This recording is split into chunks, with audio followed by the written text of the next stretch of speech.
keep wanting to. I keep wanting to feel like I just want to sing with you. I just want to do that. A whole new world. Only that's probably as much as I could do with Disney. Like that's as far as I could go. That's right. They'll crack down on you. Yeah. The mouse has ears. He will bang that. We heard you doing the song. We heard you. Open the door. This isn't a joke. Yeah, but Pluto, get over here. Oh man, your Mickey's way better than mine. I've been out Mickey'd. We're rolling. So, ladies and gentlemen, you are listening to A Chatter of Fact. As always, these are not interviews; they are conversations. And this is exciting, man. This is exciting because we have a bona fide Broadway star. That's what when I listed that somebody was coming by the show today. A bona fide Broadway star. I mean. I can't say it any more simply than that, my friend. Well, thank you. Thank you so much. Happy to be here, man. Yeah, say hello to Adam Jacobs, everyone. Adam, say hello to the people. Hello, people. That's good. You have a great speaking voice. See, I like when it's Broadway people, too, because I never have to worry about it's just... Yeah, we're not doing that. Back of the room. We don't even need mics. You could just talk to my audience across the country. Just like the old opera stars used to do before microphones. You know, did you have to get... folks, let me get into this.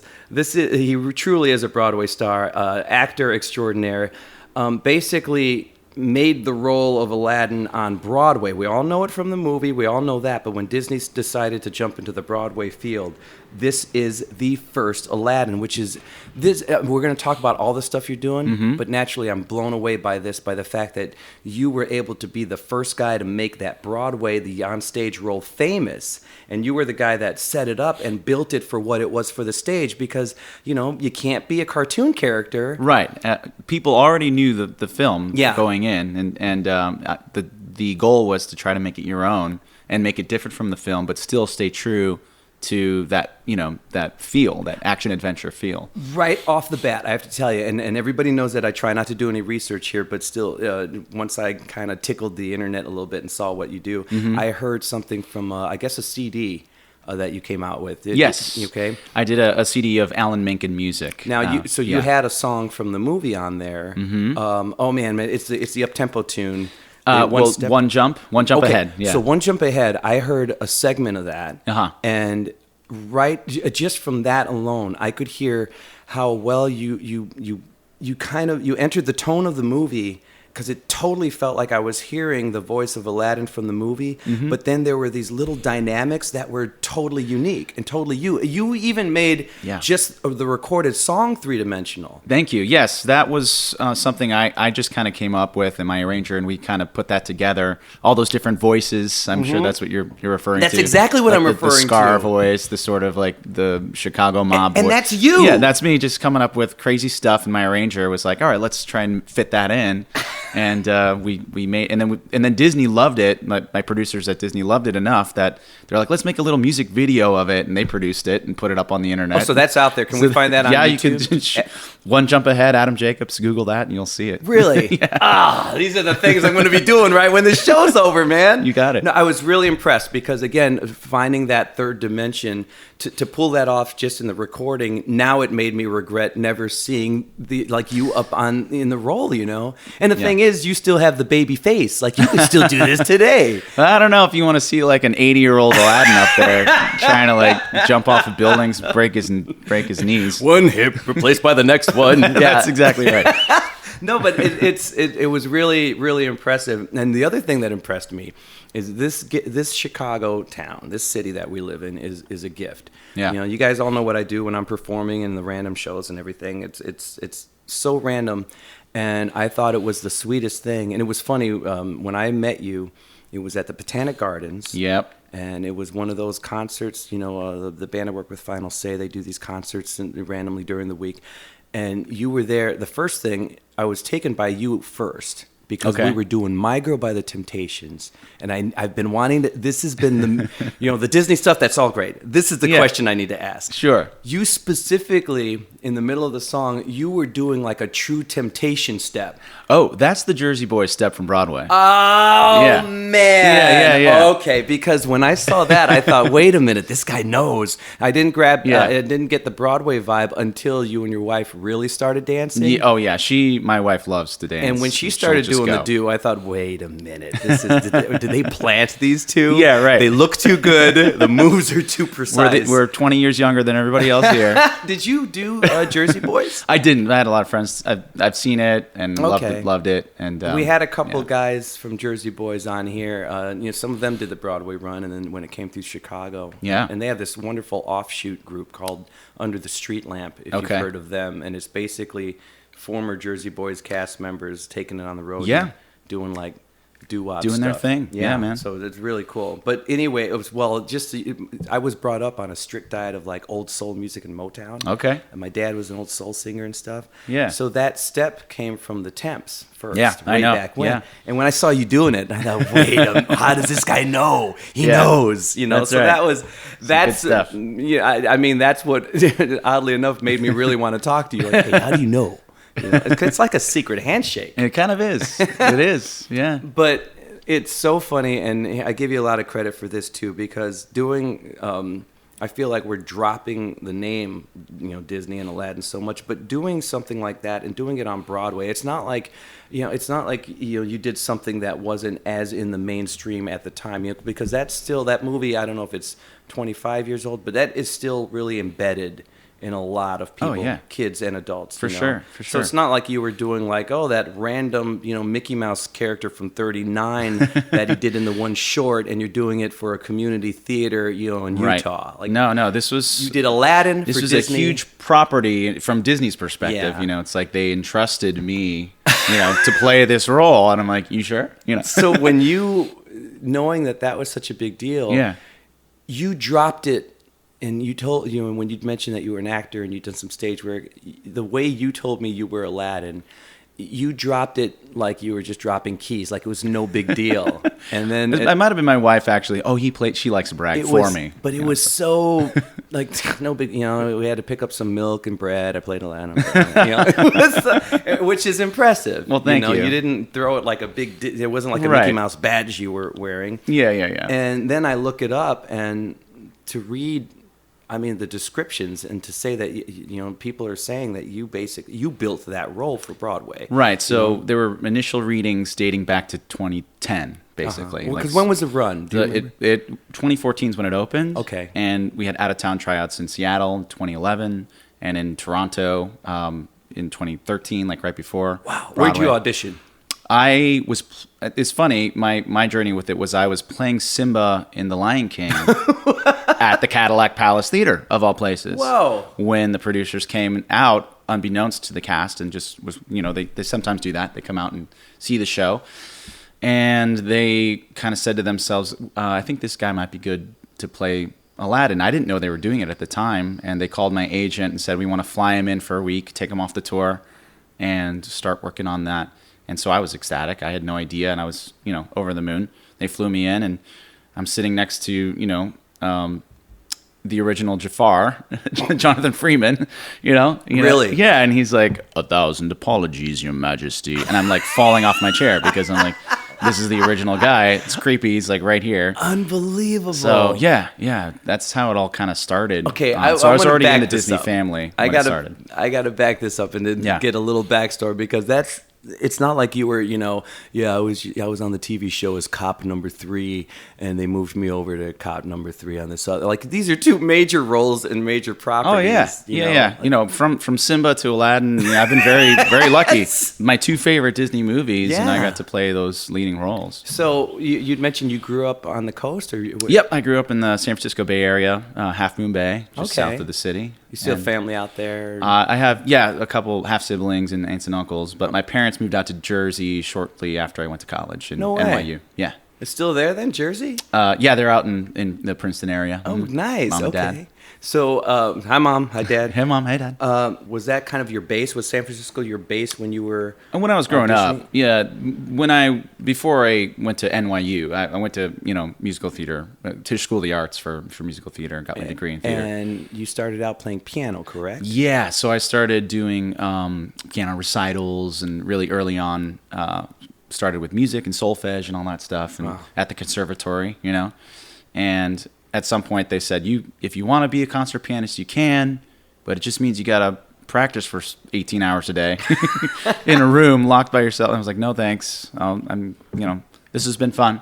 But having that music background for sure, helped me with being able to, like, even just picking up auditions quickly. Because, these auditions come in 24 hours, 48 hours ahead of time. You have to learn a whole bunch of music. And if you're spending that whole time learning the music and not being able to, like, tell the story with the acting, then it kind of puts you back. So I had that advantage. What an edge. Yeah, it's a big thing if you can sight read and do all that. It's funny because you're such a good-looking dude, and that's what made me wonder. Like, were you playing the piano? Like, I got a good shot at that, and then you looked up and you just saw yourself in the mirror, and you're like, wait a minute, I'm good-looking. I might be able to be up there, and maybe someone else will play this piano. I think I was too young at that point. I hadn't even really started, like, thinking about performing until my sister, who was 4 years younger, joined a small group called Razzle Dazzle Kids, a song and dance troupe around San Francisco that did shows at hotels and weddings and kind of a show choir kind of like that. We had some costumes. Their big thing was at the Filoli Mansion where they filmed Dynasty. They had a big Nutcracker Christmas show that they did every year. Cool. And she said, "You want to do it?" I said, "I don't know. I'm playing soccer, doing other things." But I was sort of at that age where the girls started looking cute. So I was like, all right. So that's what drew me in initially. It's funny. That's a common thread sometimes. Like, all the pretty girls are over there. That's right. Yeah. Drama. Yeah. So when did the singing voice come into play, and how did you hone that? So I started taking lessons from my sister's teacher, voice lessons through the Razzle Dazzle Kids. Like, she was also a voice teacher, Teddy Lightfoot. And then I started taking opera at the conservatory, some classical stuff. And then I got cast in the musicals. So I just sort of kind of honed it as I went along. Yeah. But really, the music base started me out in getting that sort of solidified at early age. I have to say, we have a lot of listeners who are trying to break into the business and such. I can't say enough about being classically trained at some point. Yeah, it's kind of like taking ballet for dancers. It's like you kind of have to have that base. It's huge because I think it's funny enough, I even gave voice lessons for a spell, but it was this. I was kind of homeschooled for music anyway, and it was all diaphragm, and you didn't know too much about a mask at the time. And, right. You knew head voice and chest voice, but when I got this gig and I knew I might be doing, 25, 27 shows a month, I went to somebody who could classically train me and just said, and it's funny, I actually said, what do the Broadway people do? Those people that are doing eight shows a week. Yeah, show me that. Yeah. And what a game changer. And I'm primarily a soul singer by nature, but singers out there, I don't care what style you're doing. You get some classical training in there, and your instrument will just be stronger, and it will last longer. So that's our little lesson of the day. But that being said, good advice. Yeah. That being said, we'll get into more of the Broadway-esque and the theater stuff. But when you're talking about your own, what kind of singing do you like stylistically? Just across the board, what do you enjoy? I enjoy kind of the soul and R&B stuff. Really? I do. I love the, Donny Hathaway. No way. Field. Yeah, Would you consider yourself a tenor, baritone? I'm a baritone. That's kind of a cheating way of saying, like, I can do everything. No. But as you can tell by my speaking voice, I am more of a baritone naturally. So, and I've just been able to sort of stretch it to hit some of the high notes when I'm feeling good. Yeah. But you enjoy singing that stuff, though. Singing, I mean, I love listening to it. I love singing that. I kind of have across the board different I like different types of things, eclectic type of music. And I'm always curious about what if somebody had a chance to just jam on a Sunday. Yeah, but I grew up with like Michael Jackson and there you go. So that sort of funk, all the Bruno Mars stuff now. Yeah, I love that. That's man, plays he right. pulls from everybody Yeah, from way back R&B, when. funk, like Yeah. it's great. Oh, cool. All right. So when you're, how about the dance aspect? Because now we're talking, serious choreography comes into Right. play. So the show choir-ish thing, or I That shouldn't even didn't drop have that that didn't word. have much dance. Razzle Dazzle didn't. Razzle Dazzle kids didn't have a lot of jazz hands, surprisingly, as you would With picture that them. name, so are you going to surprise me? Like, yeah, we were just straight up grunge, group grunge. That's But right. We call yeah. ourselves Razzle Dazzle. Seattle '90s punk. No. You would think Razzle Dazzle yeah. would be very jazz hand heavy. Yeah, you would think, but it's it was just a marketing thing, I guess. Yeah. Okay. 'Cause- So yeah. you're working on the voice, obviously, through that. Yeah. We're getting such a fast food version of your background Mm-hmm. here, but you're working on your voice. But then at some point, are acting lessons, dance lessons? Like when does the whole machine start? Because the razzle Right. dazzle seems to be. As a performer away from the piano, that seems to be the launch pad, right? That was sort of the beginning of my performing career. So you know. walk me through Yeah, the so- singing and dancing and acting. Like how'd you hone it then? from that Right. point? So from there, we had I did take a jazz dance class while I was with Razzle Dazzle Kids. How was that? Which was separate. It was and that was with Burl Davis out in San Francisco, and it was great. It was just a little class, mostly girls and me, and trying to do some basic jazz and ballet. But I really didn't take on to it. It wasn't my forte Yeah. by any means. Like singing and acting was definitely where I felt more comfortable. Uh-huh. And it wasn't really until college that I started training seriously in dance with ballet, jazz, and tap in a conservatory setting with Cap 21, which was the collaborative arts project of the 21st century. Wow. Which was a studio at NYU, which is no longer affiliated with the school, but it's still there. But you had everything there: singing, dancing, acting. So dance came late for me. The acting part, I did the California State Summer School of the Arts one summer. I did a program with ACT. And we worked on new plays. So that I was kind of doing summer programs to sort of break into that. When you're younger and you're jumping into that, how diverse and how deep does the actual acting training get? Like how much are they stretching you at that age? At that age, it's more just introducing everything. They kind of throw the book at you, right? I mean, we were taking, at CSSSA, we were taking West African drumming in addition to, Wow. like we were taking everything. So it was sort of a fun summer for sure. But you were taking basic voice and speech and singing and then some scene study, but not much, so it was just sort of an introduction. And then with ACT, it was definitely more acting heavy. We took a new play, we were working with the author, and we were putting up a new work. How old are you when you're getting into that So stuff? that was like 15, 16. So at 15 Yeah. and 16, this isn't just you playing Little League. This is No. at this point it's in your head that I want to do this. Yeah. And I sort of got the idea. I mean, being cast in the musicals at school, in 7th grade I was Oliver, in 8th grade I was Curly in Oklahoma, So like, I don't know, I just sort of found my home Yeah. in the theater early on.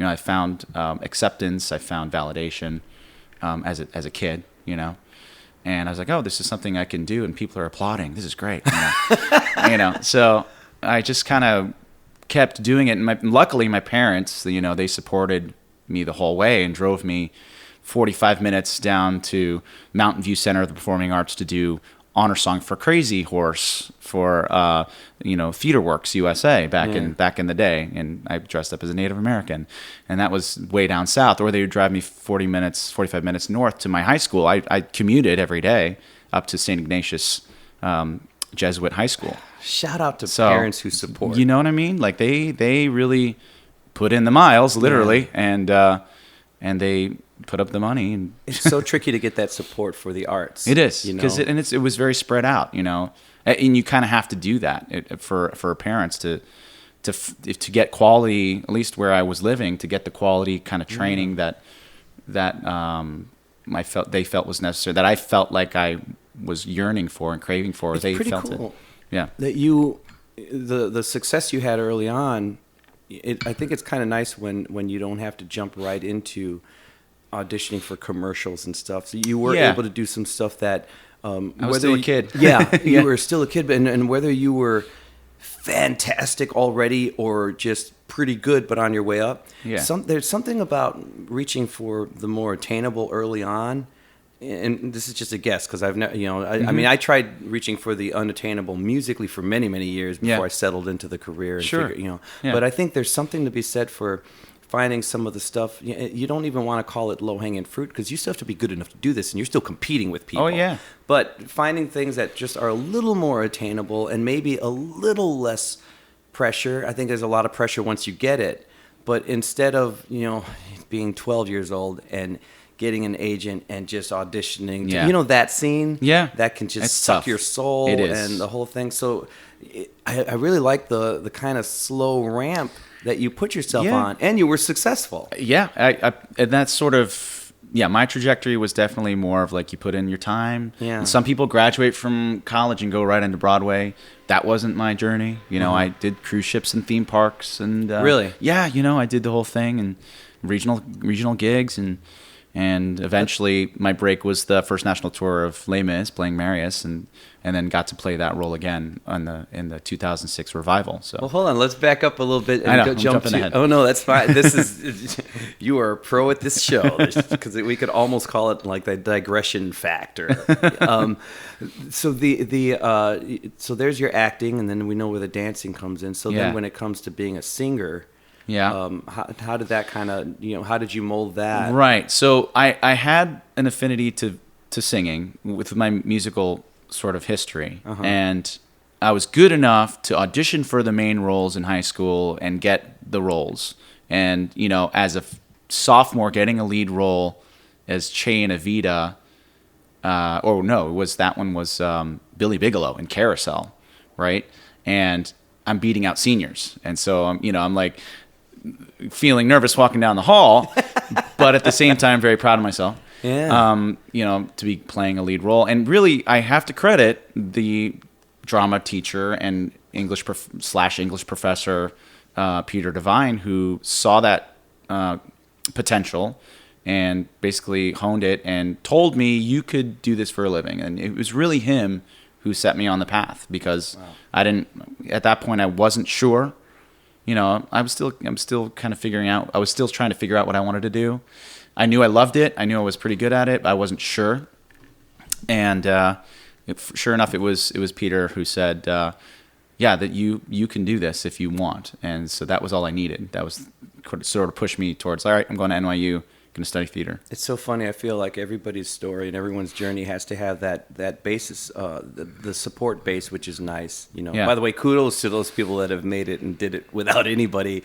I had a wonderful mother who kind of kept saying, no, you could, But she was quick to say, well, if I just see you sitting on the couch and saying I'm going to be a singer, then I'm throwing you out. There but you the go. fact that I was recording and doing, that's right. As long as they see progress. That's right. But then there has to be that one person, the English teacher that tells you you're a good writer, or the drama teacher that says you have something. They put that kernel in you, that seed, and it just kind of grows. The confidence grows, and you start to believe in yourself a little bit more, and putting yourself out there a little bit more, and it kind of gives you that like banister to hold on to while you're weathering this. Exactly, storms. Because there's tons of you're buffeting. There are a lot of wins. There's a lot of rejection along the way. It's still tricky. I love when I meet somebody like you with such a cool demeanor because it's trying to explain that to anybody getting into the acting world, just in general. Like how many times you have to hear the word no before the yes happens. That's a crazy thing, and you think that, just finding a way to navigate that mentally. Yeah, it's a mental game for sure. I mean, to know that it's not a big deal. Like a no isn't a big deal because there's just a ton of people and there's so many factors. That's right. It's not necessarily you might not fit the costume, and that might be the only reason. Right. You know what I mean? So it's not. It's definitely not just a personal slam. Unless you just happen to be that one person who really sucks and shouldn't be doing this, then, right? Then hopefully you get the message eventually. But I mean, for talented people that are up to the task, it's a no is just part of the game. It is. Many no's are part of the game. It's a numbers game. Yeah. The more you get out, eventually it's going to happen for you.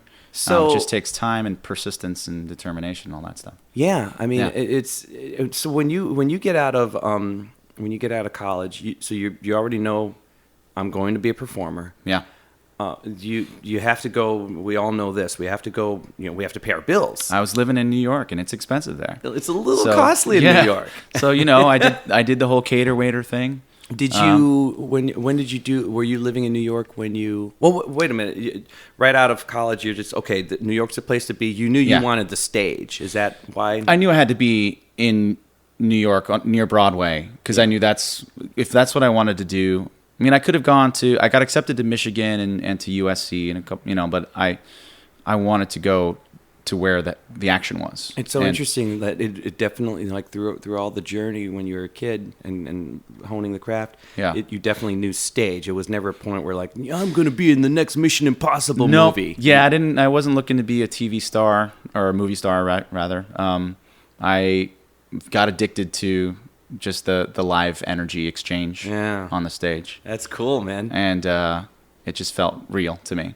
And even now I've done some TV stuff, but my first love will always be the stage. It's just that visceral connection. It's funny because there's just something about theater actors, because I've done some indie film and I've been lucky enough to write and direct a couple things, and it's just a different game when you bring in a theater actor. Mm-hmm. The only thing that sometimes, if they haven't had as much film experience, you have to teach them to not speak to the back of the room. Right. But, yes, Tony. Yeah.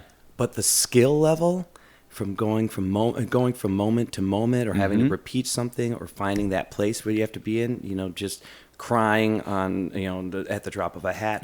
Just a theater trained actor is golden. It's golden. You know, it's huge. So. Yeah, but you can also feel that they're used to that crackle of the energy and everything, and it's such a different animal to have to do something in the weird situation, and you're repeating it over for the camera. Right, and there's a boom mic coming like right before you say your line. They swing the boom over really quick, and they're like, "All right, it's your turn to talk." It's like, that's not distracting. Stuff like that. It's stuff like all that stuff you don't think about when you're watching the television, but that's happening. Yeah, the camera's an inch from your face or whatever. So as opposed to that stage kind of energy, there's just a different crackle to the on stage. Oh yeah, it's an exchange. Yes. Well, when you're in New York, you said you did the kind of the cater waiter thing. And yeah, I did singing dinner cruises with Spirit Cruise Lines. Okay, yeah. So that that you just went looking for that. Did you get an agent for that, or did you just? No, luckily, right before my senior year, I did get in. Hooked up with an agent through like the industry night, whatever. Okay. And they came and they said, "Yeah, we'll take you on as a young artist, and we'll try to help develop you and send you out in auditions and stuff." So that was sort of taken care of, luckily, like before I was struggling. Because after you graduate, there's a bit of a struggle. Here's the part I'm interested in. The little I'm interested in this little spot between. The honing and then getting to the success level. Oh yeah, no, there's time, and for some people it takes longer than other times. And really? I at one point I was off. I auditioned for a non-union tour of Cinderella. You know that Brandy version that plays on the holidays with Paolo Montalban and Bernadette Peters. Did they actually run that on television once? I think it's recently. Yeah, they run it like every year practically. At some point. So sometimes during the holidays, but so they made a musical version of that. Andrew Lippa wrote the music, and so I got cast as the prince, but my agents didn't want me to go because it was non-union, and I said, "But it's a leading role and it's a good opportunity, and I think I'm going to do it." And they're like, They're like, "Well, all right, but we don't, we're not condoning this behavior, basically." And so I did it. It was like 7 months out on the road, and it was boot camp. If you've ever done or heard of non-equity tours, they can be rough. You travel up to 500 miles a day on a bus and do the show. One-nighters. You're doing one-nighters sometimes, mostly split weeks and one-nighters, and you're sleeping on the bus, and it's really difficult. Wow. And so, yeah, I can see my agent's perspective now. Looking back, I'm like, of course, I probably would have said the same thing to Adam to say, don't go on that road. Where does that fit in the timeline between doing the cruise ship thing? So that was around the same time. It's 2001, 2002, somewhere in there. So you sign up with the agency. Yeah. And then you let them know, like... I booked this audition. I was auditioning for everything, yeah, right? I'm so curious as to when you have an agency behind you, but then, when you take something like the cruise ship thing, because that has to pay some bills right now. Like, right. I'm wondering, how does that kind of are you just saying, hey, I'll be back in? What is right. That? Yeah, this is your own. You're going off on your own. Is that a 6-month thing, or is that a... Well, those ones that I did was supposed to be a 6-month thing. Okay. Well, that particular one was supposed to be 6 months. I had a month-long one with my wife on the Pride of America in Hawaii, which is amazing. It's a separate gig. This is still in the middle of kind of figuring things out. Yeah, well, that one came a little bit later. But this cruise ship that was in 2001 happened to coincide with the terrorist attacks. I was actually out on the cruise ship in the English Channel when that happened. Oh, wow. So it was supposed to be a 6-month gig, but it ended up being just a month and a half.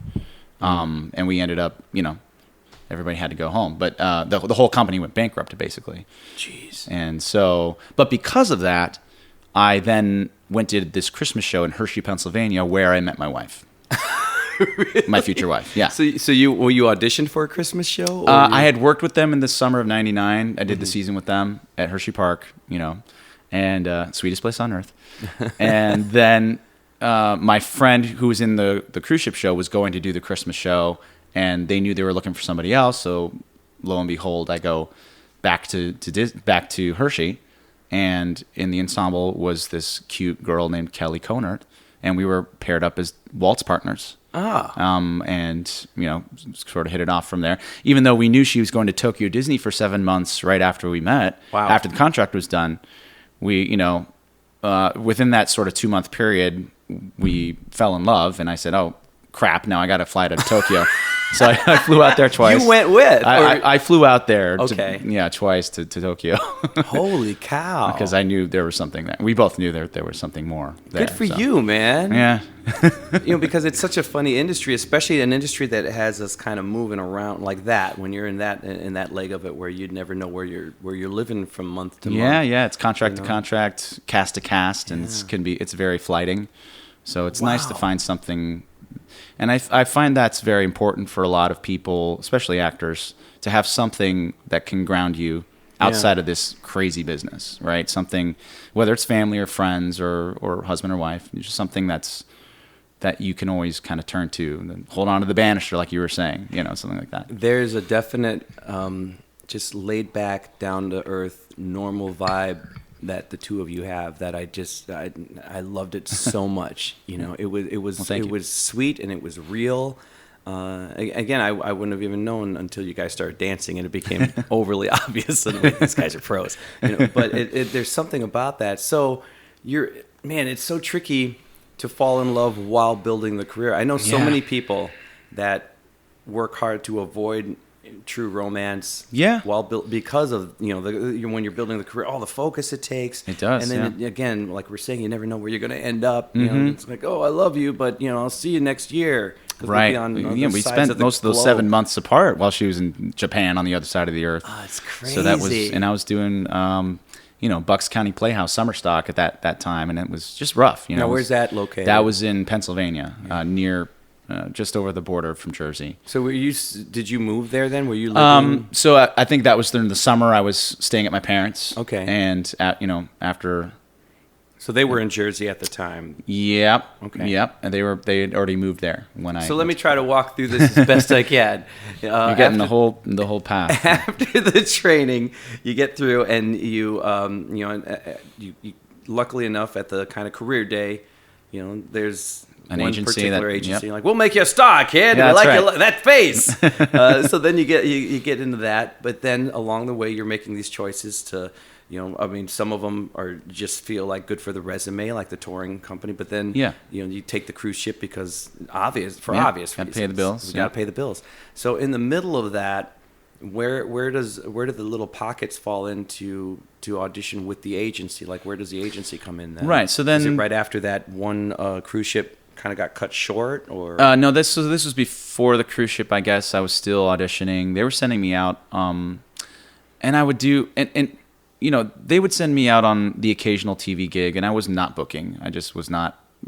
I don't think I had really honestly developed enough as an actor yet. I don't think I'd have the life experience really at that point. Any soap auditions? Did they try that too? Oh yeah, tried the soap stuff. No kidding. Yeah, tried a whole bunch of different things, but nothing at that point. I hadn't really booked anything, and until that national tour of Les Mis. Talk to me about that. So you auditioned. So that was sort of my big break. I had been auditioning for Tara Rubin Casting. I'd been going in for them a lot over the course of almost a year, and this is when I was still living on peanut butter sandwiches and top ramen, and they started to recognize me going into the room and started to sort of get to know my work and trust have a little bit more trust. Every time you go in and they give you a no, but when I had auditioning for the other stuff, they were getting to know me basically. It's a getting to know you process with the casting directors, because there's only a handful of them in New York that cast these really big. They cast everything really on Broadway and the regionals. So how funny! Yeah, it's really Bernie Telsey casting, Tara Rubin casting, Carnahan, and so that there's really just a handful. So if you're swinging for the fences, you're seeing the same faces. Yeah, exactly. So what ended up happening is I was auditioning for the same people. They started to get to know me and trust my work, and so then they as long as the producers of the particular show you're auditioning for, they like you, then it's an easy setup for them to cast you. When you say trust your work, were they aware of some of the smaller things that you had done, or were they just becoming aware? If they aware were, they didn't care. Yeah, I mean, at that point, it's just what they had already seen. It's really audition. Yeah, because that's what's in their head. Right? That's so cool, though, man. Because they're like, oh, you're good, but you're not right for this. So Yeah. so they can recognize your talent, and they can see like the work that you put into the audition. And they can see, okay, so he's a hardworking person. He cares about, whatever. So you're on time, like those sort of things, where it's like that's the important stuff, right? And they recognize that, they see it, and then they feel like they can trust you to then cast you and recommend you to those producers who say, now how about this guy? We like him, but is he? What do you know about him, right? And they can then vouch for you. That's sort of how it works. And kids, remember that. Yes. It's the things surrounding just the talent, because people focus so much on the talent and the abilities, but prompt, being on time, being professional, being prepared, all that stuff, but then kudos to you, because on top of that, your talent, wrapped around all of that. Right. Because they needed to know, obviously they knew that whatever you were bringing things that they enjoyed. Mm-hmm. So that's so cool that when they saw you and you say they were familiar with your work, they were enjoying what you brought to the table, even if it wasn't right. Even if it wasn't right So for it that wasn't particular like- show. And so when you walk away, you can't feel bad that you can just feel good that you did your best for that particular thing. Or you might start second guessing. It's like, oh, probably shouldn't have made that choice or done that. But in the end, you still made the choice, and you still did the work, and the people behind the table recognize that. And you were doing a lot of things right then, because it's not like you were coming back and you got the vibe like, oh, it's you, instead of, oh no, this guy. Right. And I'm sure they get a lot of that too. Oh no, not again. And then they start tuning out, Uh-huh. and then they're not going to know your work, because it's just, oh god. Yeah, but if you're nice to the pianist, you say please and thank you, just the basic manners that people don't talk about, like Hand out cookies. Does that work? If you hand out pastries to That's the right, casting yeah. people? Send them an occasional gift basket. Although I did send them a gift basket when I got cast as Classy. as a thank you. Now wait a minute. If that's before like the money's rolling in. No, this was a little bit later. Okay, you were doing all right. Yeah. So it wasn't like, oh man, it's all ramen noodles in a basket. No, they had already cast me in the With real 2 or 3 grass shows. that he pulled in front of our lawn. My wife and I took a photo of us holding all the playbills from the shows that they had cast us in. Oh, sweet. So we sent them a big photo and a gift basket saying, thank you, because they pretty much, we owe our careers to them, All right, to that so- particular casting agency. Les Mis becomes the first kind of big win, Yeah. would you say? Does this open up like just a whole new world of experience too? That's what I'm really curious about. Oh, because yeah.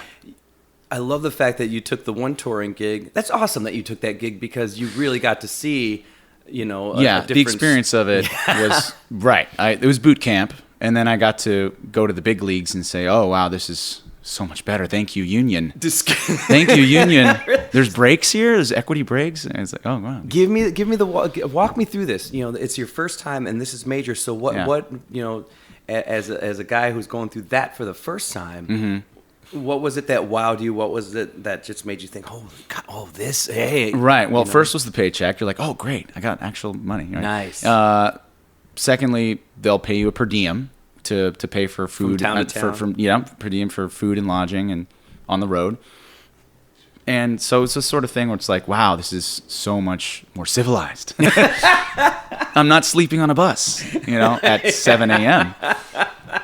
Is that really what would happen sometimes? Oh, yeah. Were there not hotel rooms at times on the rougher one? Well, you just had to travel up to 500 miles on a bus. So you had to wake up at 6, get on the bus, go back to sleep. You're back to Oliver. Like, I'm hungry, so get back there, thespian. Exactly.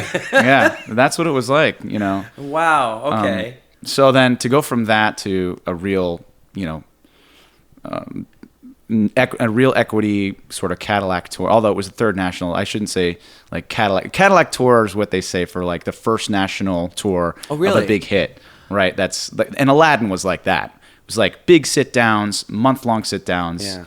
And, so it was sort of in between that. And that tour, but I learned so much from that because I got to watch. From Les Mis, you mean? Or? From Les Mis.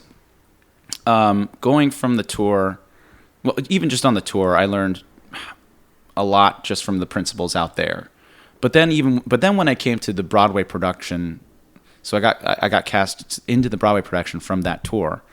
What a thrill, man! Yeah, that was very lucky that happened. Back right? me up, because they wanted a non-traditional cast, and so it was me and my Cosette, Ali Ewalt. We're both Filipino people, right? And so you had Norm Lewis, who's black, and then Daphne Brun-Vega, Latina. So it was like a mix of a cast, and even though I was hoping they would kind of change it more, the show, they ended up kind of just rehashing a lot of the same things, but it was still an amazing process to see somebody like Gary Beach, find the comic moments within the Thénardier, taverns, like stuff like that. When you say you learned from the principals, that's kind of what I was wondering. Like, what were you picking up? What were those? Just their process, how they were working, how they were sort of memorizing things. Well, I mean, how they were finding what worked and what didn't work, I should say, like on the stage, different choices they would make, and working with the director, how they just comported themselves, how they were around, their demeanor, and how they took care of themselves. I got to see everything firsthand, what it was like to be a Broadway principal from these people. And there's no better learning than just witnessing it and seeing it. And, and I was one of them. I was playing Marius.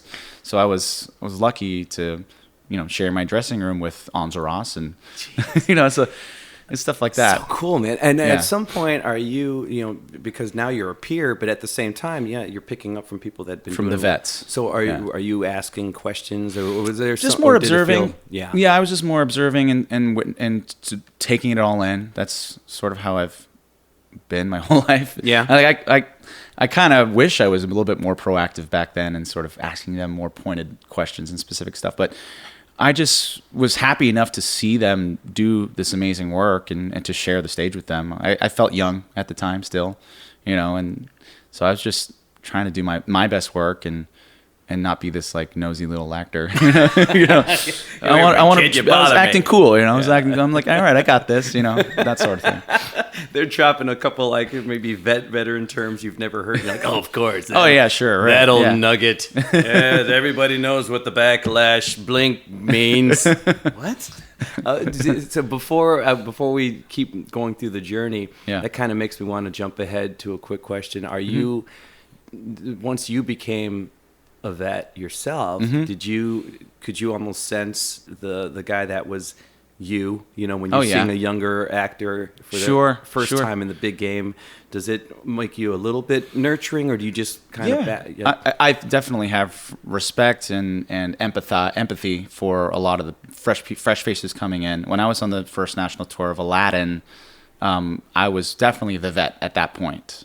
And I think there were 8 people this was their first like equity tour, like their first big gig. Jeez, that's a major gig. Yeah, and so there was a lot of learning that had to happen with some of those guys and girls, but even though I was leading the show, I wanted to lead through example just by being open to them and being part of the cast and not feeling like, don't do this, you're going to learn this, but you shouldn't do that. It's like, no, they have to learn on their own. And whenever I can sort of take somebody under my wing, if I'll do that if I feel like if I can help, if they're receptive to it, it's different. You kind of have to feel it out.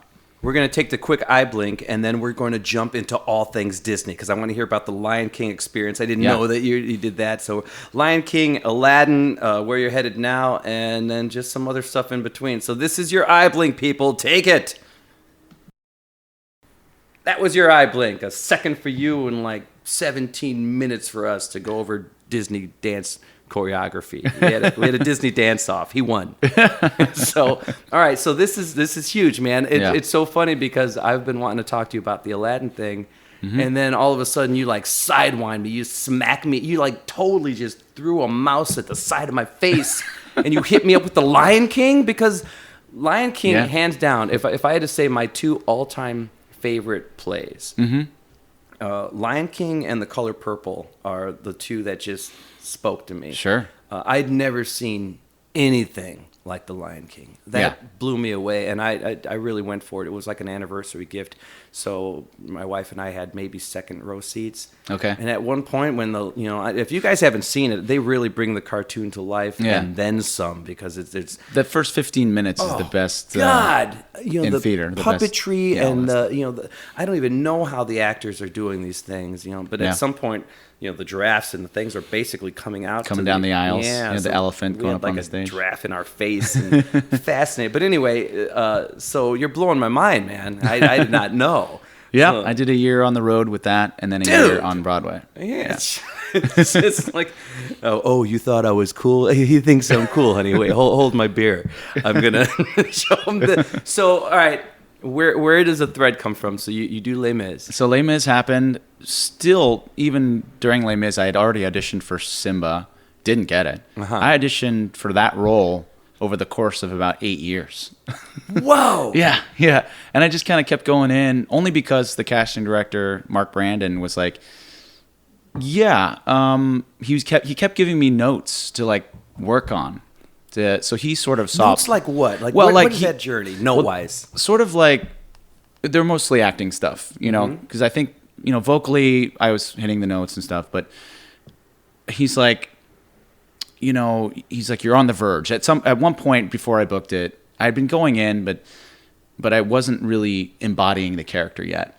I had just finished the Mamma Mia national tour, and I had put on a little bit of bulk, right? Because I had to be naked in that show, basically. Really? I was playing Sky, yeah. So I had to I was sort of, I gained a little bit of weight, the good kind. Yeah. You went like Marvel superhero on it, basically. I was also so young when I auditioned. I auditioned in college and just, wasn't ready. And I had to grow into the role, essentially. And that's what happened. And the notes they were giving me were like, it's got to feel grittier. It's grittier. It's got to... For Simba. Yeah, there's a rawness. There's a rawness factor in him that specifically Julie Taymor looks for when she's casting for Simba. Something that's... It's hard to put. Pardon my ignorance. Was she the director, or was she the? She directed the original and won the Tonys and all that, and she's like the creator. She was the creator. She did all the puppetry. It was out of her head, and so the casting directors, part of their job is to interpret what the directors want, and sometimes it's guesswork because they and so a lot of it is. They've been casting this show for years already, so they know what she wants. They know what they're looking for, and at some point, he kind of comes up to me and like gives me a little shove, like he tried to get me like into it more, like to feel it more, because it's like he's like, I want you to feel like you are about to explode to your father when you're singing Endless Night, like stuff like that, like where he's trying to get me more just. So When he's asking for hyped up. for the intensity, was it during a particular speaking part, or was that for the song? So that was for the song. Right Song before the delivery. song, he wanted me to just embody it more. He wanted to believe it more. Because at that point, when I was still even in college, and I was singing it, but I wasn't acting it the best way that I could yet. Only because I hadn't really... My acting had a little ways to catch up with my singing. Let's just put it that way. Okay. Right? Like I kept I was still training and everything, but I hadn't really gotten there yet. And that's why he was saying, I know it's in there. It's just we have to let him out. He's like, there's a wall up. He's like, we got to break through that wall. How many auditions before the role? It was like 5 auditions. 5 auditions over the course of 8 years. That's fantastic, Yeah. though. Did you have all the notes like on a wall, like a detective putting together a homicide case, and there's just threads stringing it all right. together? That's No, it wasn't like that. It was, right. but yeah, I mean, in my mind, it sort of was. In my mind, it sort of was. I got to get that out of my head. My wife watches too much Law and Order. I always just walk in on those scenes. There's just a thread. They're like angry Simba, but I mean, in a way, I guess, yeah, in your mind, it probably was similar to trying to make the connections in my brain, like, what is it they're asking me to do? Because a lot of times you get directions, you're like, what do they want? Like, Yeah. why do you want me to do it like that? It's like, well, you can't really think behind the motivation behind a direction. You kind of just have to interpret it, and it's interesting. As an actor, it's tough. That's tricky because somebody can say the word. This fascinates me, man. Somebody can say the word like use a word like gritty. Yeah. That's Urban, a director like, to an actor, and gritty can mean two completely different things to two different people. Of course. So to find that common thread and what their gritty means, it's scary. That's scary to me. I mean, it's right. It's only because they don't know how to express what they want. Yeah. That's why they're using those words. And because then you're they're- trying and you're the detective. You are the person. Yeah. Trying to figure it out. Just and like a little meaner, and you like right, insult but his you don't mom. wanna Like, just no, be- that's too mean. Right. You don't want Back to be off. angry. Yeah. That doesn't work. You can't Yeah. play an emotion like that. How fascinating, man! Because there's so many moving parts to the Lion King, and to suddenly, it's just so impressive to see them go that deep, like way under the surface like that, trying to get that emotive out. And they still, to this day, that when they cast those roles, they've done a great job maintaining that original vision. Had you seen the play before? Yeah. When you were auditioning. Mm-hmm. Oh yeah. It's so crazy because had you seen it more than once with different actors in the lead? I think I'd seen it twice So before. it's crazy, right? Because when you're talking about something so high level and it's fitting into this role, Yeah. they're looking for, I'm sure, a similar thread because they know what success is. Exactly. That succeeded. But then at the same time, they're trying to prevent you from doing, they don't want an impression of the last guy, yet they do, right? They want the same basic choices to be made. Okay. Because that's the integrity of the show. That's the storyline. Like, you can't decide I'm just going to hate Rafiki. You can't do stuff like that. I mean, there are moments where you're like very perplexed by her, but and like what? There's a lot of that. But but you have to Inner workings of Simba. We're getting it from Simba, people. Yeah. You have to maintain the integrity of the show, but you still want to give the actor the freedom to make it feel like it's their own. Yeah. And that's tough because a show like that, to be honest, when you go in as a replacement for a role like that, it can be very cookie cutter. Like, stand here, move your arm here, move your head like that. It's like you have to motivate it for yourself. So kudos to you for getting the role, because at the same time, I suppose there's that. You're right. The broad strokes have to be similar because they know this wins. Yeah. This is perfect. But then it has to be those nuances and those little flavorings that you bring that the other guy didn't. Sure, that like probably attract. I had wow, moments. we haven't seen this, right? Yeah, when I would see my father reflecting in the pool, I look up and I see him. Like, there was a couple shows where I just burst out like laughing because I couldn't believe what was, but not out of humor, but it was just sort of like oh my God, like the answer's been there all along. That sort of feeling. And that was a choice And you it was made? just a choice I made in the moment. Very cool. And it just worked, Yeah. for me, because it was coming from someplace real inside me, but no other Simba's done that, But so it's like stuff like that where you're like, you have freedom, but as long as you stay within the parameters. So that's interesting. That falls into when you hear about somebody doing a straight show, something without any music in it, no singing. Somebody does that, and you hear about how much they enjoy. Well, yeah, I had 3 months to keep experimenting and playing with this character. In the parameters of a musical, do you still kind of have that? Do you still feel like I still discover every show? Really? Yeah, I try to set myself up for that too. That's cool. I try to, even right now with the show Something Rotten, where it's playing at the Marriott Theater. What are you playing in that? I'm playing Shakespeare. I'm playing Will Shakespeare, and he's the antagonist in this version of it. Have you seen it? No. Oh yeah. So the story is there's these writers that are under the shadow of Shakespeare in his time period, trying to make it, and they. Are these the actual historical? Because there are some writers that people want to actually credit. I wonder if these are the ones from history or. Well, no, it's a musical. It's a musical comedy, Gotcha. and it's very silly. It's like Book of Mormon. It's very nice. Kind of irreverent and frivolous, and so I'm playing this very over the top sort of rock star Shakespeare, where he comes in, he's a huge ego, and he's just basically this douchebag. Basically, he's awful to everybody, and he tries to steal as much as he can to be able to credit for himself. Are you loving this role? Oh, I'm loving it. Have you ever done I've anything? never done anything like this, Really? so I get to be just an a-hole the whole time. Man, talk about like going against your own. Like it's good that you got it, right? Yeah. Did this feel like a tough journey to get this role? A little bit. I mean, I was fortunate because that theater, I have a history with them, so they the Marriott. The Marriott Theater. Really? Yeah, I got my equity card there 15 years ago. That was my first equity gig. What was that? That was Hot Mikado with it was David Bell's Hot Mikado with Robbie Lehman, who is playing Nostradamus in our show right now. He was the lead in that show. So Chicago is not a new town. It's not a new town. It's not a new town. And the Marriott is how cool! I did not know that, man. Yeah. So I've been around, I've been through it. It's my 5th national tour. Aladdin was my 5th national, so. So okay, we're when you're getting into the Lion King thing. Yeah. Does Simba? I can't remember. I saw it so many years ago. But now you don't have as much to do with puppetry. Then you don't. You're pretty much. I had to learn. Did you? I had to learn how to use my mask and not hurt my neck.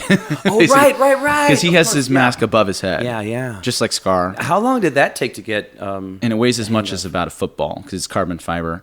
And so it was much tough. as a football. I mean, maybe It's nothing not that- for the first 2 minutes, Right, But after an hour, but it's very top heavy. So Yeah. so if you move your head to the left, you like the momentum will carry you that way.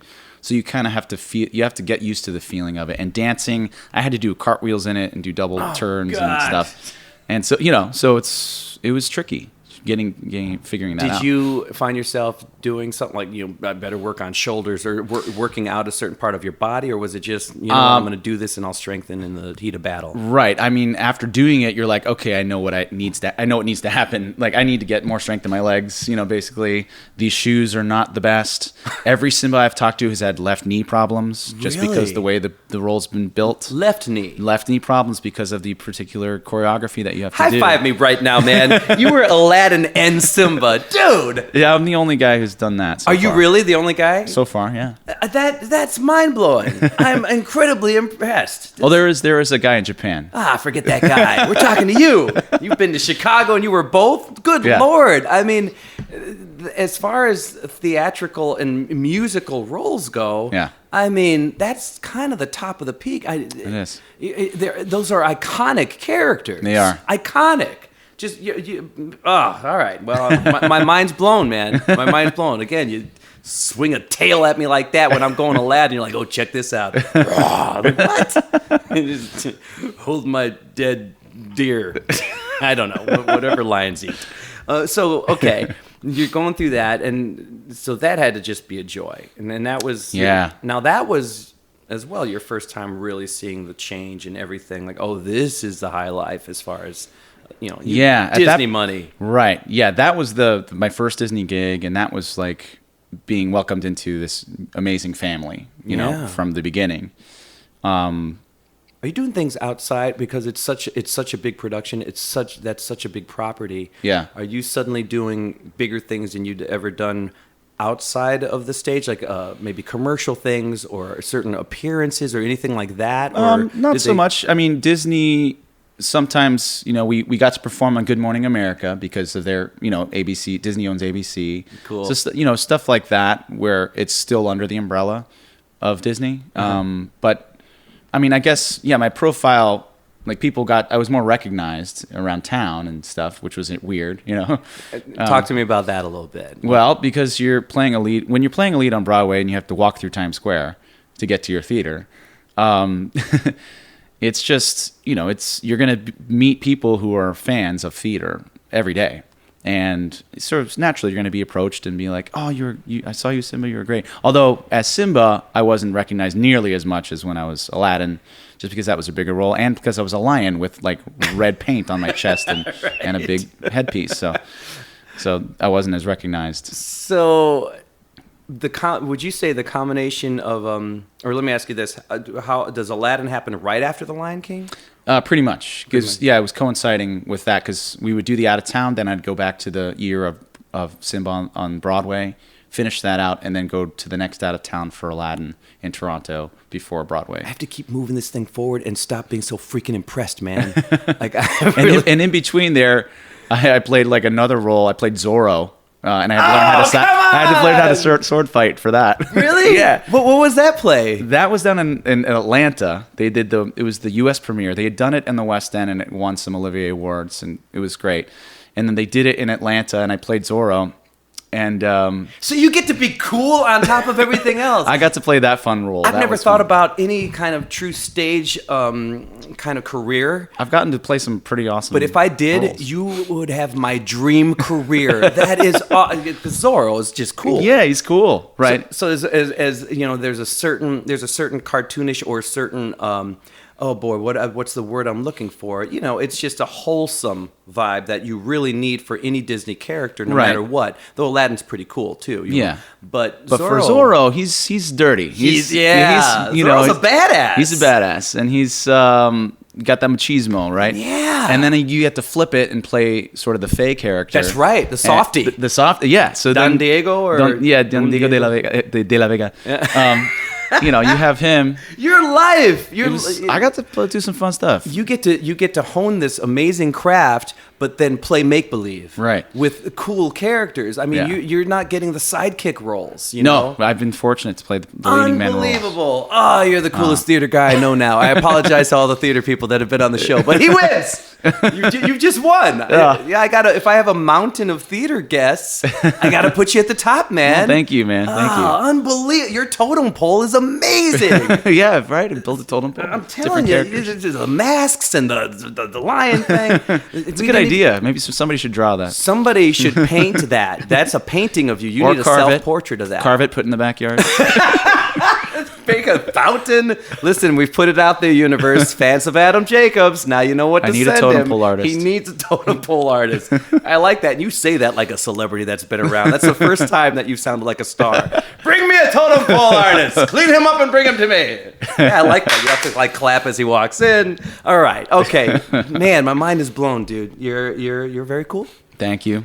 The Zorro thing, fencing. Yeah, so I had to learn how to fence with this amazing Royal Shakespeare fight choreographer. He came and taught me, and we had this huge 5-minute battle, me against my brother, at the end of the show. Please tell me there's video of this somewhere. I do have a bootleg video of that one. I'm buying you dinner, and somehow my wife and I have to see this. I can show it to you when we cut. We'll have it shown. Okay. It's on my phone. The fight? I want to see the fight. I can show you the fight right away. Okay. But I should tell you, Zorro happened right in between out-of-town tryouts. We don't know if we're going to be used in the next out-of-town tryout or go to Broadway. Okay. Each presentation, each show, we're like, are they going to use us for the next round?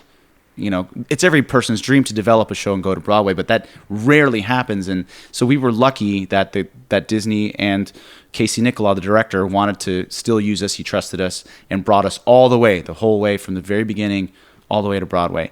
So with that being said, I'm sitting in a hotel room in Atlanta, missing my first tech week, or missing the first preview because I suffered a second-degree burn on my hand from a pyrotechnic accident. Whoa. Yeah, that happened at the theater. How did that happen? A flash pot went off when it shouldn't have, basically, and I was over it. Okay. And luckily, I had a guitar in front of me, which blocked it. Wait, you were holding a guitar? I was holding a guitar, and Did it blocked Zorro it. play a guitar? He does play the guitar in this version. We had this version of Zorro. There's the Gypsy King. It's all Gypsy King's music. Dude, Yeah. so wait a minute. You're like, okay, listen, we got a role for you. It's one of the coolest, iconic, like just badass characters, Yeah. right? But he's just to make him cooler. Let's make him a guitar player in a band. Like, because if you're not an action guy, people want to be in a band. So you got to be both. Yeah, there's fire everywhere, but unfortunately, I got burned by it. And we had we had authentic flamenco dancers come in. I'm around the bigger shows that I do when I'm traveling. Yeah. I'm around pyrotechnics a lot. Yeah. And there's always that moment where they do this to the cast too. Yeah, they bring you on, watch this, do that. And you have to have the speech, and they give Yes. you kind of the safety speech, which is funny because when they give it to me and they're talking to me and and be here, be there, all I'm thinking is like, yeah, just do your job, and I'm going to be in the center of the stage. Just don't burn me. The whole time I'm thinking, I got it. Just don't burn me. I'm not going there, Right. But so you have the accident. And that's when I received the call to that you're going to be playing. Oh no, I got to back up. Okay, go ahead. I'll bury the lead. Tell me, tell me about the burn. Like that. Yes. That's tricky because you're on stage. Is it an arm? Yeah. Is it I didn't have my glove. It burned my entire costume. It singed it. My eyebrows were singed. I lost my eyelashes. So how did you? When it happens, Yeah. you're in the middle. This isn't a tech performance. It wasn't a performance. It was tech. Oh, it was tech. Like last day of tech. Okay. So Or second, something like that. So, I mean- and they were rushing it. It was the last thing in the night of the rehearsal. We're like, we got to do this, and we didn't take the necessary safety precautions, basically. Sure. And sure enough, I was exiting, and Talk to me he about triggered it too early, and yeah, I got a really bad burn on my hand. how painful was that? Oh, it's bad. It's Yeah. second degree burn. I mean, it's Oh my gosh. so they had to rub the skin off, and it's really bad. It's gross, Wow. gruesome. But so then a couple of days after that, I'm laying in my hotel room, like, am I going to do the show? What's going on? Is my career over? What's happening? And that's when the producers of Aladdin called me and said, Listen, we need you to lose an eyebrow. You lose an eyebrow, you got the role. You're like, well, as a matter of fact. right. Yeah, my eyebrows grew back. And we don't my have, eyelashes grew back. we're not feeling enough pain. Oh, yeah, well, what do I you... can use it. I'll use it. I'll use it. Use it on the stage. So, no, I'm sorry. Explain. What happens when they call? They said, we want you to play Aladdin in the Toronto out of town, and then Broadway right after that. It'll be one Whoa! contract. And I was like, woo! Yeah, you're like, this burn doesn't hurt so much. This burn after doesn't all. hurt at all. You know what's interesting? What's your take on this? Doesn't it almost feel like Aladdin is kind of a combination of Simba and Zorro anyway? Well, yeah. You can. Yeah, that's interesting. Like you were grooming. I mean, aside from probably the learning that you'd gone through from from casting call to casting call, those two roles. Yeah, because Aladdin is definitely cool and Swashbuckling. Yeah, it's in the very beginning. He one jump. He's like But a little of the naive anger of a Simba and the purity. Yeah. Like that instead of singing to my father, I'm singing to my mother. You actually were priming yourself for that role, probably unknowingly. Yeah. Because you put a little Simba, a little Zorro, you little got spice. Aladdin. You get a little spice from Zorro. You know what I mean? Yeah, totally. Yeah. Oh, what a connect. Mm-hmm. Oh, dude, so you were just primed. I was fortunate that my roles that I've played have sort of led me to to each one. I've taken different things from each character that I've played and sort of been able to put it in my toolbox. Yeah. And the cool thing is you don't get to that level of success, and you don't get to that continuous thread of climbing without your own personal growth and work ethic. It just doesn't happen, Yeah. You had to be a different person than you were 2 years before and the year before and months before. Like there's nothing but growth that leads to that level of success. That's definitely true. I mean, like when I like with Simba, I was not ready. I know I wasn't ready until I was actually ready. Yeah. When I got cast. How amazing. One quick question. Did you have to, was there a mustache and goatee for Zorro? Or was it?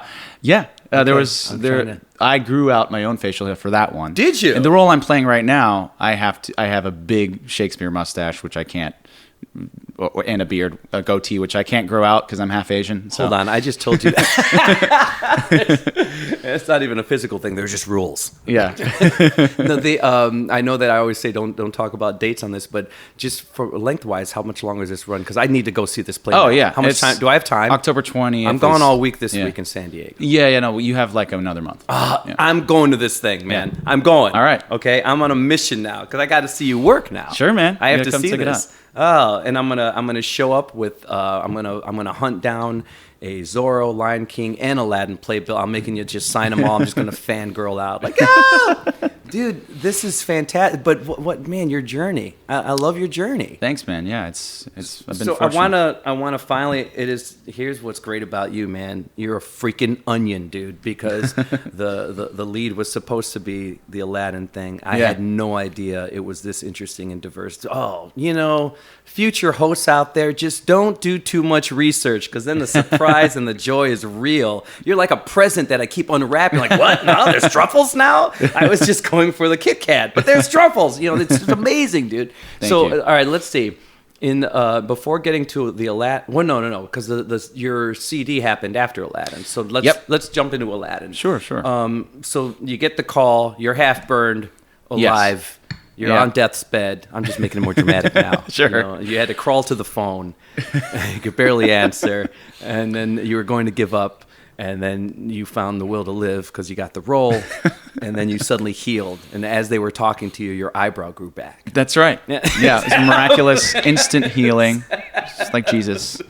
And then, like an old Van Damme movie, you were Basically. getting beat up, and then you stood up. So now that happens. Yeah. Do you have how soon did you get back on stage after the accident? about a week. Yeah, Yeah. it took about a week to heal. Wow. So my understudy covered it. Let me ask you, man. A week's not that long. No. So were you feeling some pain? Was it rough? It was rough. My immune system was wreaking havoc because I actually got shingles because of the burn. Yeah. And then that took the medicine that went away. But it was a tough week there. Oh man, It was rough. unbelievable. That's a task. My God. And they were like, "Are you sure you want to?" Because after something that traumatic, they weren't sure if I wanted to continue doing the role. And I said, no, I want to do it. Yeah, let me ask you that. Mentally, was it a little weird at first too? Because it's around the fire, yeah, for sure. That's but since then, but after that accident, they were extra super cautious, which made me feel a lot better. But even then, like we cut some things, like those flash pots were no longer in the show. Really? Yeah, we were like, we don't need them. Like nice. a lot of the special effects you really don't need. They're just for special effects. Are there any lingering mental effects, like you don't go to barbecues anymore? Yeah, right. I can't barbecue at all. Can't barbecue at all. Just threw it right out into the alley.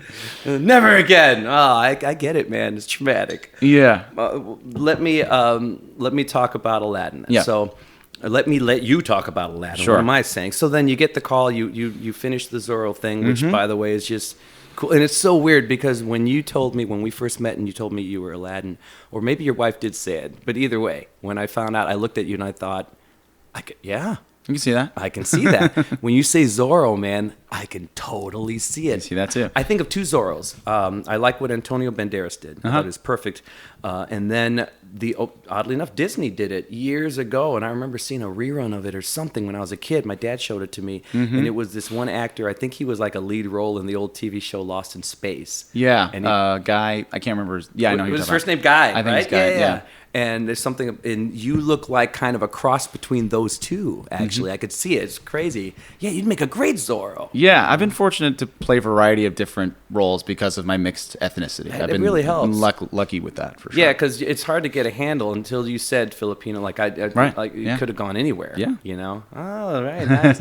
Okay, so then the Aladdin call happens. Yeah. The burn's healed. And we hit the ground running in the freezing temperatures of Toronto. With the out of town. Had you been to Toronto before? I'd played through with Lion King. Oh, right. But so we do it there. They make enormous amount of changes. That version we called Mattress on a Stick because there was our flying carpet hadn't been really Flushed out? flushed out yet. So we had like a hydraulic lift for the carpet. Was it loud? It was just was bumpy. So going up and down, like I'm whole new world. It's just kind of like bumping. Really? Yeah, it just was. Oh, that's fantastic. Not the best. Yeah. It was a lower budget, but it really was just to develop the book and to make sure we got the show the way we wanted it. And they hadn't really fixed it by the time we got to first rehearsal at Broadway, and they figured it out within that little 2-month period how they wanted the show to go. They were moving scenes around and putting in Jasmine's song had like 5 different versions of it. Jafar's song had 5 different versions of his villain song. So they finally found what they wanted, and then so the hit happened. So talk me through this, because now this is a whole new experience. Yeah, creating a role is you're totally creating the role. They're creating the production. Yes. Because they have the blueprints, and then they think they know what they want. And they throw like 30 pages of new material at you in one preview to learn for the next day. Stuff like that. You're like, holy crap! And you're like, but I love that joke. Nope, it's gone. No kidding. Can't get married to anything. Have to be able to let it go for the purpose of the show. Yeah. Just everything, streamlining it, everything else. So I mean, it's you've already been on the big Disney production, but when you're on the birth of a Disney production, right off the bat, there are the differences in the starting points, right? So obviously they're getting kinks out in the hydraulics and things like that. Yeah, before we got their multi-million-dollar actual flying carpet. Because I never got to see Aladdin. So what did it finally become? Or how did they do it? It's magic. Is it pretty cool? It's magical. Straight up David Copperfield style? Yeah, you don't know how it's flying. Oh, that is fantastic. When you see it fly. Yeah. And then for you, is it smooth? It's very smooth. Now, the first time, are you a little scared? Yes. First time, yes. You're about 40 feet up in the air. We are clipped in with harnesses. And that was the whole thing. Trying to but get your first rehearsal, because I would imagine it is as weird as the hydraulic one was, that smooth flying thing has to be even a little scarier the first time. The first time only because you don't know where it's turning and all that stuff. But once you know where it turns and where it picks up speed and that sort of thing, then it's not as scary anymore. At one point, would you guess, like time-wise, did it become no big deal to sing and do all that on this? Or was it always like a little... After about my 500th show, I did about 1,000 shows. Good Lord. But it's funny that it took 500 to really, because that's a scary moment. I don't care how many harnesses. Oh yeah. Have you ever done have you ever jumped out of a plane? I haven't. No, because the first time you do, you're attached to an expert. Yeah, you're in tandem to do tandem jumps, right? And it doesn't matter. Like it doesn't matter how you just feel like I'm going to die no matter what. Right. It doesn't the safety. The ground's rushing up at you. You're about to die. Yeah, and you had to do something like that, but then sing the whole time and smile. And I had to jump from building to building, and so you're doing some stuff like that. I had to do that too. Yeah, like with parkour. A harness. There's like a little parkour. There was no Jackie Chan parkour. Thing? There was no cables with that. What? Yeah. So that stuff, I had to swing down a pole from second story, like kind of jump off the side of the building and then kind of rappel off the side of the building and jump down. So like that was all me. Like they went for the true feel of him jumping through the village. Yeah, that's what they wanted to do. They were like, all right, here's your playground. Let's see what we can do with it. Here's your jungle gym. That is a whole different animal in itself now. I mean, you would think the fencing was far enough left from anything you'd done before, but now you're doing kind of a parkour thing. Basically, I would watch American Ninja Warrior in my dressing room and then go out there and try and be like that. Was there who would help you create those moments? Was there just a kind of a guy, or they flew in Jackie Chan? Yeah. No, we had a stunt coordinator who helped with that because he did all the sword, because there's a lot of sword work in Aladdin as well. Oh, sure, yeah. And they wanted real swords. They wanted that metal clang. They none of that plastic crap. They wanted real sounding. So I would imagine they're dull, but still a hit from it is going to hurt. Oh yeah, if you actually got hit by one of those swords, it would really hurt. So there had to be a lot of practice, a lot of rehearsal. A lot of rehearsing for that. And even every show, there's a fight call 45 minutes before every show. They go through all the moves. So would you say, from an action standpoint, is Aladdin the coolest thing you've ever done? For sure. Yeah. Because I had to employ all my skills. Like I had to do. It's a very athletic role, right? I had to do all this jumping and trampolines and stuff, and then I had to take it down to sing "Proud of Your Boy" and get people emotionally involved in the character and get behind him, likable, and then you had to be funny. Like you had to have some comic chops to play Aladdin too, because there's a lot of comedy within that role. Yeah, it's interesting because, like I said, I can see that in the recording alone. Yeah. So impressed at what you bring to that personality-wise, the comedy and just Right. the characteristics you're able to bring forth in just one song. Yeah. But so, man, that must have been the best shape you were in your entire life. Oh, would yeah. you say? For sure. And since I've gone off the show about a year and a half ago, I've put on a little bit of weight. That's just natural. Folks, he still looks really lean. Oh, and well, mean. thank you, But thank it's you. funny, but you went on like the post-Aladdin cheeseburger diet. Yeah, like, totally. I was like, all right. You no took more. the sword, but you just made it like you just attached meat to it. And Sure. You just at home with a roast on the sword. That's right. eating Brazilian it. steakhouse style. Just Aladdin de Chow is what's going on. Oh, that's fantastic. I mean, I would do that after being in that, the stress of that and having to be in that kind of shape, knowing Yeah. that I could just sit on a couch and just eat like a carnivorous predator. Relax for a little bit. The relaxation. But I mean, man, aside from that, forget all this talk about, I'm so fascinated by the vocal play that comes into certain shows Yeah. again and again and again, and I've yet to see an onstage musical that didn't have some kind of a belt to it. There's a belting moment. And There's definitely a Disney sound Yes. that happens.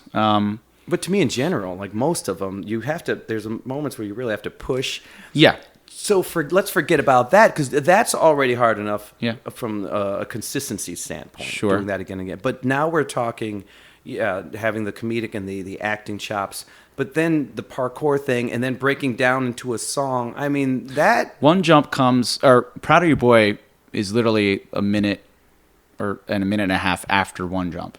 So you're running around, you are winded, you are out of breath. So One Jump, you're singing during all this. And you're singing and doing all that. Good and Lord. All you gotta do is jump, and then you're off the building. You land on a cart, and Yeah. they wheel you off. You get off, and you do those short little Prince Abdullah scene where he walks through and he says, "You're nothing but a street rat," and then you get up and you sing "Proud of Your Boy." Does that ever get easy? I mean, was that... Yes, I had to develop that. But stamina. even if you're... How long is it...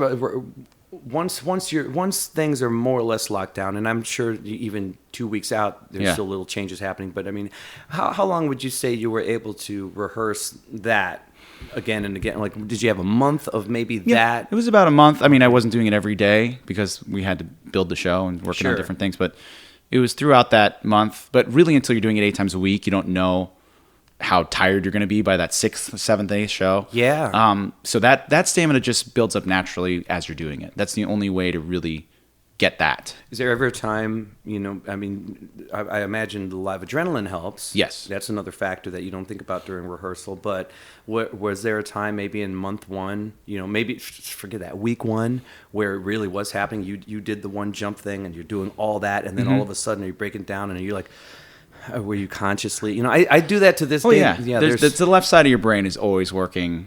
The actor part is But did you feel there's certain, we do this one thing lately. We're doing this medley. Oddly enough, we were talking about Bruno Mars. It's like Bruno Mars goes into Bobby Brown, goes back into Bruno Mars. Yeah. And when we get into the Bobby Brown stuff, and this is maybe 40 minutes into the show that's already pretty active, I'm doing these Bobby Brown steps. Right? Okay. Every little step, nothing. And, Sure. Once in a while, I don't know if it's just I'm more tired that day or whatever. Once in a while, I get through that, and then I'm getting into the next song, and I'm like, this is going to be really hard. Mm-hmm. And this is when it's maybe my 20. I've done it, a ton of times. Did you ever have those moments on stage where you got into the one, you're going to the other, and then you're, oh boy, That happened a lot because I was just going crazy, running around and dodging swords, and now I have to stand still, just me on stage, nobody else, and sing a ballad. And you have to sell that. Yeah, that's the key too. When you're saying it's just you. Yeah, just you. There's no distract. So you have to look like you're just in that moment and not tired from the previous one. Right. Wow. That's in 1,000 shows, huh? I think 1,500 actually, something closer to that. Jeez. I didn't really count. How many? So now, then, when that happens, now the game changes as far as being recognized because that's your face. Right. I wasn't wearing a wig. Mm-hmm. It was my hair, my body. You see my whole body practically. So yeah, when those stage door moments were pretty incredible. We had so many fans come to the New Amsterdam Theater and just wanting pictures and saying how much they love the show. I have couples come. There was a song at my wedding. You know, with so many different great, and that's the sort of thing you live for as a performer, to be like, to see how your work is affecting people and bringing joy to people. Like, that's enough validation. I don't know if Disney even realizes when they put somebody like you in that role how much they're entrusting these meaningful pieces of music and cinema history that they bring to the stage. Like, they're entrusting you with, I mean, huge parts of people's lives. Just huge. And you saw that then. Yeah. Oh, I saw it. I mean, that's amazing. I mean, did you even feel it ever when you're singing some of these? They're iconic songs, you know? Right. And like Proud of Your Boy was written for the film but cut, and then they brought it back for the musical. And just, I'm so happy they did that, because it's such a beautiful song that Alan Menken wrote there with Howard Ashman. And, you know, it's something like, that will always be like my song for the rest of my life, in a way. You know, it's like, I'll always be, when they think of me as Aladdin, they think of me singing that song. Now, you're either a great actor or a truly nice guy, but I have to tell you this: when you were talking about how people were affected when you walked out the door, and just what it meant to them, like, it looked like there was like a little glimmer in your eye, which was cool. Like, it seemed like you really care about that, as opposed to, like, I try to get away from me, or I want to take the time, if I can, to greet people. They, you know, they're taking the time out of their lives to come and see you and want to take a picture or get an autograph. Yeah, of course I'm going to do that. Wow. I think it's just the right thing to do. I mean, obviously, some roles you can't. You know, if it's a sort of role like I like Ben Platt or in at Dear Evan Hansen or the Wicked Girls, like, you know, those roles are so hard that they have to conserve. Yeah, Wicked in general, man. You know, like all those really tough roles. Like, I get it. Like, if you feel like you can't, if you don't have the energy, you want to be able to save it for the stage. And so a lot of fans get mad when their artists don't go out to the stage door. But I was lucky that I did have the time. So, you know, I took the time. Well, you were in parkour shape, so you were. That's true. I was running marathons at the time. Every day. I'm like, I got this. Yeah, Wicked might be the most belty show I've ever seen in my life. My gosh, the consistency of that. Yeah. Well, so then does this kind of transfer into everyday life? Then you're walking around New York, and does that kind of start happening as well here and there? Or? So when I was living in New York, at that time I'd moved from Hell's Kitchen and was living now in Sunnyside, Queens. Mm-hmm. So I would I would walk 40 feet from the stage door and go down to the subway and take the 7 train home. And, you know, people are like, you after didn't take a Broadway show, you didn't go and get into a black limo? I'm like, no. Yeah, that is so cool, man. Really? Yeah. It was, as soon as I walk 40 feet away from the stage door, I'm anonymous in New York. That's what's great about New York too. You can you know, walk, you can be anonymous and go anywhere. And especially in Queens, you know, my neighborhood in Queens, I was not recognized. There's something kind of charming about that, right? Man. Riding the subway after doing a Broadway Disney show. Well, it's actually quicker than taking a car. Yeah, and there you go. I mean, less headache that way too, right? Yeah, totally. Oh, wow. So, man, I mean, kudos to you. And then real quick, I just want to ask about the. Then you did a CD. Yes, I did my debut solo album. Thank you for asking. It was with Alan Menken. What's the album called? It's called Right Where I Belong. So it's still out there. People can still find that, buy it, right? Yep. And are you on every, you know, iTunes, it's on iTunes and Spotify. Right. And how does that come about? So that was something it was a passion project. I wanted to do an album. I didn't know what it was going to be about. But then I was was fortunate to be working with Alan Menken on Aladdin. And I thought, wait a minute, has anybody done an album of his music? And I Googled it right away. I got home. I was like, no, there's no album out there of his stuff. Why is there no album of his stuff? I have to make an album of his stuff because I love his music and it's so well known and it's Disney. It's what I'm doing right now, and it kind of just fits, right? So he took me up to his house up in upstate, and we went through his whole catalog. He took a day, and we went through all of his songs that weren't written just for, you know, his shows, but for other stuff. And I was able to sort of pick and choose songs that hadn't been done, that were sort of more unknown, in addition to the big hits like Go the Distance and his really big stuff. I'm Proud of Your Boy obviously was on there.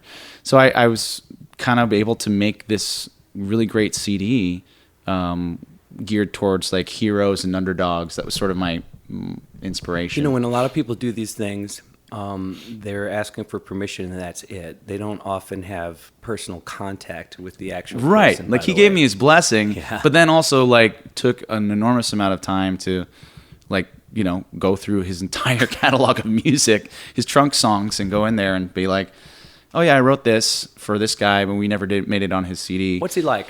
He's amazing. He's so much energy.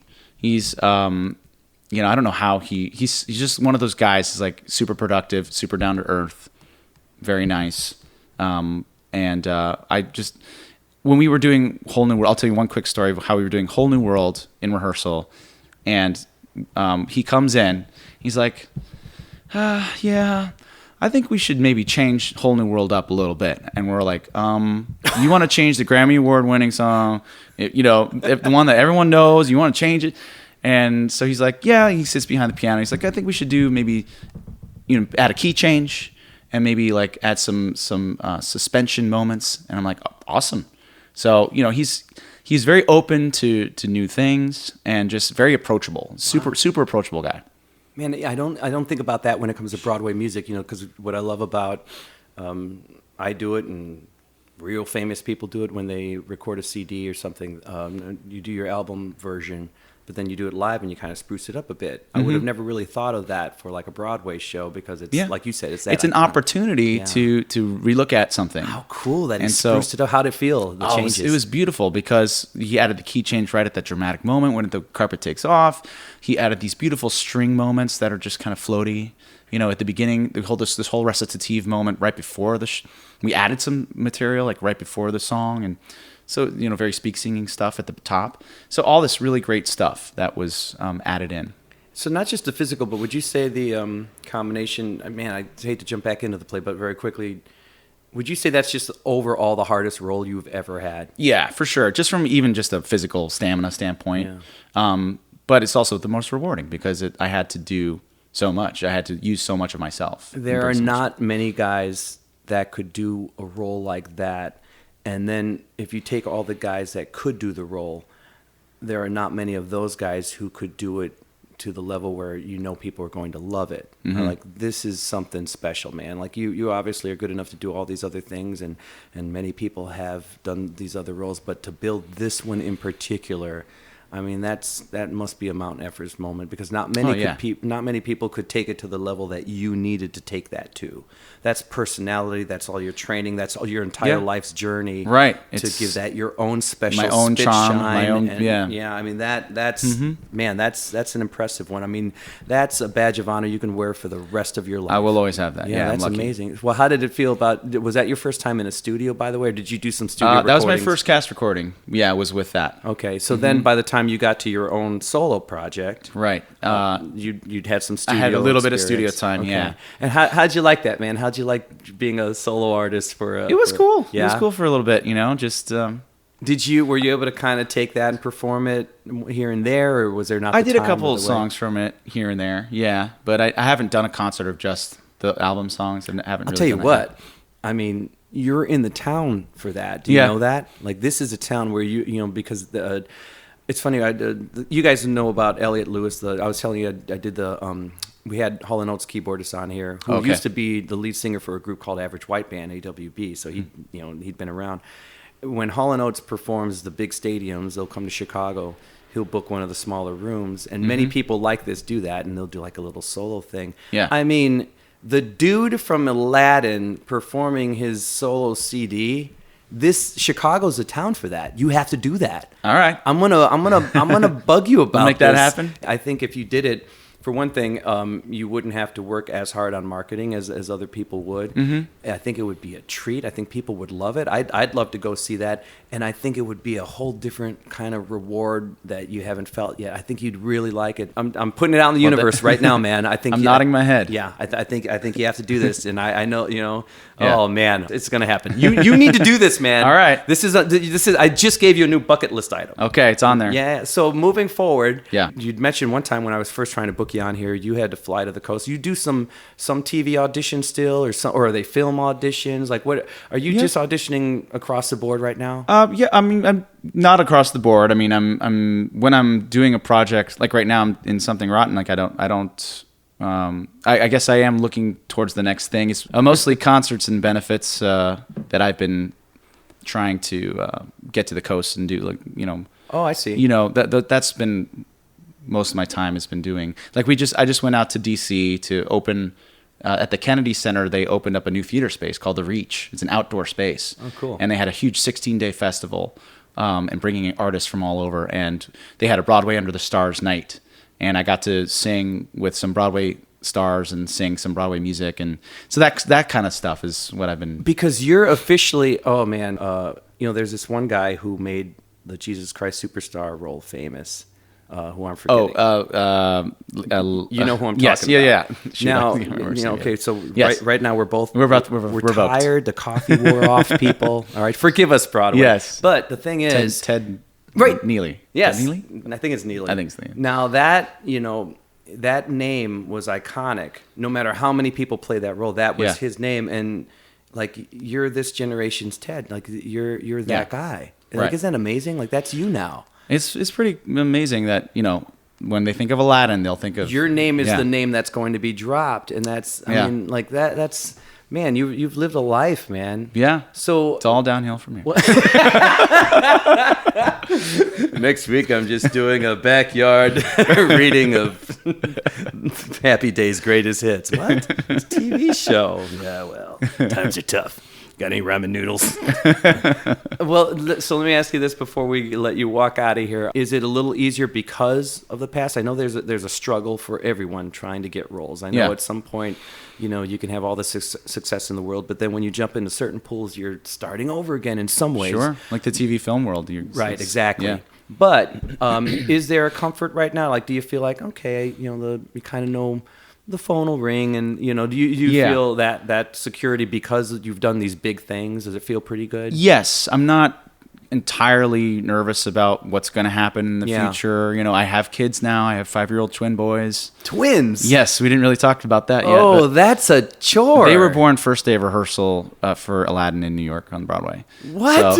So, that's a whole nother Oh, no story. wonder you're parkouring. You like your arms are you're holding two babies. Holding two babies. You're like moving, going through the That's right. going like so. Your parkour was just going to the kitchen, probably. Pretty much. Oh, Yeah. Fair enough. Yeah. Wow, so that's an adventure. Yeah. So, and that's a big reason why we came out to Chicago, because to raise the family. Do we have what are their names? Jack and Alex. Nice. Just started kindergarten. Fantastic. Yeah. So, oh wow. So that's the whole thing. That's the whole thing. Being in Chicago, it's a pretty strong theater town as well. Yeah. Do you hope to maybe have a few jobs right here?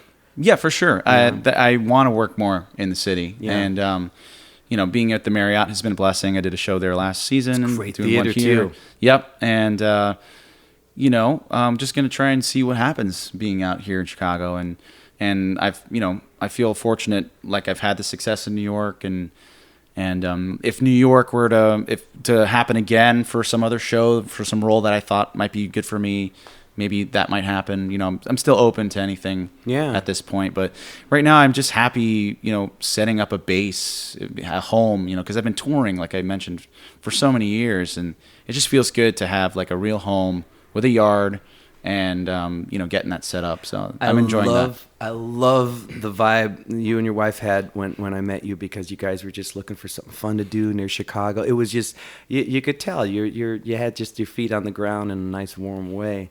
So right now there's not even a new bucket list out of the one I'm going to force you to work on. But besides that, Sometimes you need a kick in the pants. besides that. Are you just kind of taking things as they come? There's not necessarily a big, you know, okay, this is what I want still. You don't. Yeah, I've sort of always been. I've never been sort of. I guess maybe with Simba, I was like, I gotta get this role. But I've always, you know, I don't want to say coasted, but like I've allowed my sort of experience to lead me to where the next step is going to be, and sort of let the universe tell me where I need to be. And Great. it's kind of sort of a Zen way of thinking about it. Well, but it's so much more peaceful because instead of putting all this energy into I want, Yeah. it sounds like you put your energy into the craft and just you honing. put the preparation in, and the opportunities will happen. There it is. That's just what happens. Oh, people! I mean, there's our last note. Aladdin, Zorro, Simba just gave us your last closing thoughts. It's been a treat, more than a treat, to have you on. I hope you had a good Likewise. time, man. Me too. Thanks for spending the afternoon with me. And Of course. folks, keep looking him up because obviously the guy's always going to be working for the rest of his life because he's too good. Look forward to that concert. You just keep your eyes out. We're going to get him to do that. But man, just a pleasure. So, ladies and gentlemen, look for him. He's easy to find. I'm sure he's very Googleable. He does have a website too, right? Yes, AdamJacobs.net. .net. There you go. So find him. Typically at the end of the show, I always say, if you didn't love this guy already, you guys must have fallen in love with this dude in the first 10 minutes. You didn't even need the whole show for this. But I want to thank you, man. Thanks, man. You've been a treat, and you are an inspiration and one of the happiest success stories I've ever encountered, man. Well, thank you. Thank you very much. Based on getting to do this way in a casual kind of talk way, I have to tell you, you're one of the most deserving people that I've met too. Oh, that's very nice. Thank you. So, no, thank you, man. Thank you. You're a gift to all of us. So there you go, folks. You met him. You'll love him. Find him. This has been a Chatter Fact. Have a great month. Have a great week. Have a great day. Go out and find your smile. And there you go. Nice. That was great, man. I like that. Go out and find your smile. It's a big deal. You just have to. Layers. Welcome to my life so far. You'd think by now I'd be a star. I may be long-winded, but hey, there's just so much I have to say. Maybe lick your lips when you're hungry. Maybe drop your head when you're sorry. Maybe shake a bit when you're worried. That's just